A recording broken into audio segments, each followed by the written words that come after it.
Hey everyone, this is Thyworm and today I want to talk about the new action RPG Naxia. Enjoying these? Consider subscribing. This game is developed by Infinity 8 Studios from Dubai and they offered me a review key, so here is my early access review. Naxia is made with the Unity engine and it is set in a land where angels and demons are battling over power, as the over-the-top voice actress will tell you.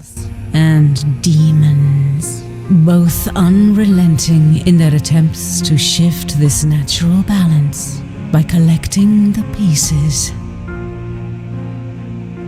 One such fragment landed in... Naxia offers a few graphics options, as can be seen over here. It's also recommending me to play with a controller, but I am a PC gamer, so I'm not taking that recommendation. Playing with mouse and keyboard is okay, but we'll get to that. Then it is time to start the game, and because it is early access, only 1 out of 4 heroes is available. Ajira, the rogue, is the only playable character so far, with a berserker, wizard and necromancer still coming up. That's a real shame, I feel, because I would love to play a necromancer, as they are my favorite characters. Let's get a few more technicalities out of the way. The controls with mouse and keyboard use WASD movement, which I know will be a deal breaker for some of you. This game does not control like PoE or Grim Dawn, but controls like Pagan Online. I doubt this is going to change, but the first negative review is already mentioning this on Steam, and it got a lot of upvotes too. Besides that, you can't rebind the keys. I found that rather annoying because the loot all button and the ultimate ability are using the same key right now, making me turn into a giant monster when looting a potion, wasting all my rage. This will hopefully be available in a future patch. Let's dive into the actual game then. It looks and sounds pretty good. The graphics are vibrant and colorful. There's no gritty stuff going on like in PoE or Diablo, but lively, cheerful colors almost, very much like Pagan Online. And as soon as you start playing, it also feels pretty much like Pagan Online. The comparison is rather striking, and while there are of course differences, Naxia and Pagan Online have a rather similar feel to them. Naxia does have the better booby physics, however. This early access title currently offers a campaign mode, which is very much story driven. It's rather linear. You have the main quest, which involves you saving a little girl multiple times. You're basically just following the plot, and an arrow on the minimap indicates where you need to go next. It is important to mention that this isn't a loot game whatsoever. Enemies hardly drop any loot at all. Upgrades to gear are sporadic. Loot is very rare, and the game is primarily about the narrative, which isn't voice acted yet. The writing also leaves a thing or two to be desired, and while the overall plot is pretty decent, the actual conversations are written by someone who isn't a fluid English speaker, I think. The dialogues are generic and really need some work. The campaign offers a good mix between story and combat. Speaking of combat, it is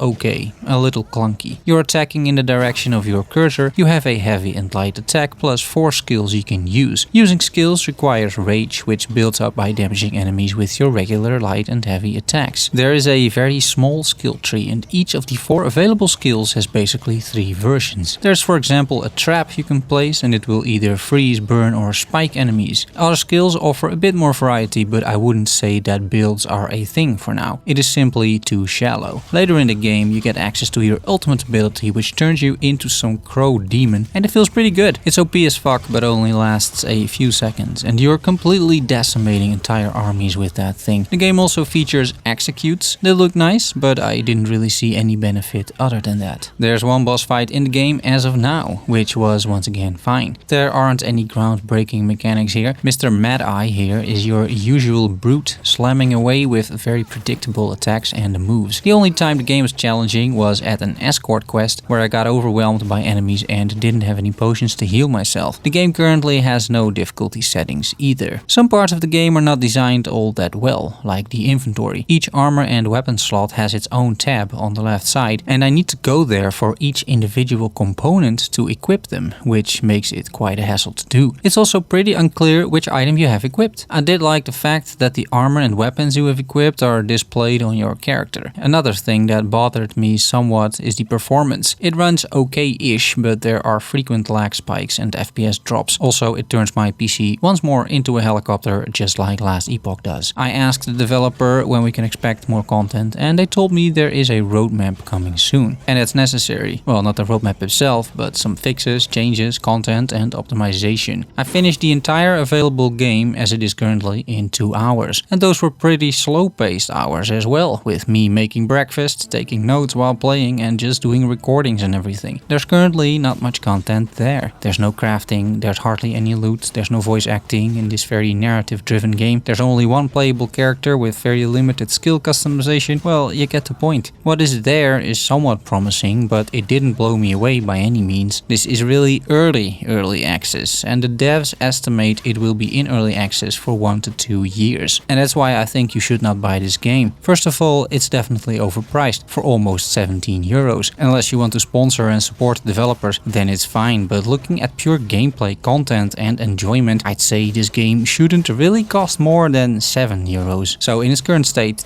not recommended. However, I will keep tracking the game's progress. I will keep updating you of new developments and features in my weekly roundup videos every Sunday evening, and I hope this game ends up in a good place. Follow me on Twitter, thanks for watching and making it to the end. I will see you soon, bye bye.